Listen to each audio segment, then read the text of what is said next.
பிரியமானவர்களே, நாம் இன்றைக்கு தியானிக்க போகிற வசனம் சங்கீதம் 55ஆம் அதிகாரம் 17வது வசனம். அந்தி சந்தி மத்தியான வேளைகளிலும் நான் தியானம் பண்ணி முறையிடுவேன், அவர் என் சத்தத்தை கேட்பார். நாம் கர்த்தரை நோக்கி காலை மதியம் மாலை என எந்த நேரம் கூப்பிட்டாலும் அவர் நம் சத்தத்தை கேட்கிறவராய் இருக்கிறார். எப்பொழுதெல்லாம் உங்களுக்கு யாரிடமாவது பேச வேண்டும், என் மனக்குறைகளை எல்லாம் சொல்ல வேண்டும் என தோன்றும் போது எந்த மனிதரிடத்திலும் சென்று உங்கள் மனக்குறைகளை கூறாமல் தேவனுக்கு நேராக உங்கள் கைகளை ஏறெடுத்து அவரிடம் சென்று உங்கள் மனதில் இருக்கிறதையெல்லாம் சொல்லுங்கள்.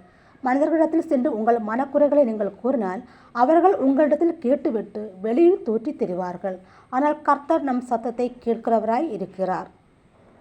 சங்கீதம் 55ஆம் அதிகாரம் 22வது வசனத்திலே, கர்த்தர் மேல் உன் பாரத்தை வைத்துவிடு, அவர் உன்னை ஆதரிப்பார், நீதிமானை ஒருபோதும் தள்ளாட ஒட்டார் என்று கூறப்பட்டிருக்கிறது.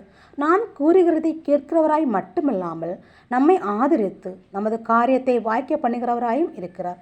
ஒருபோதும் நமது கால் தள்ளாடாதபடி நம்மை பாதுகாக்கிறார்.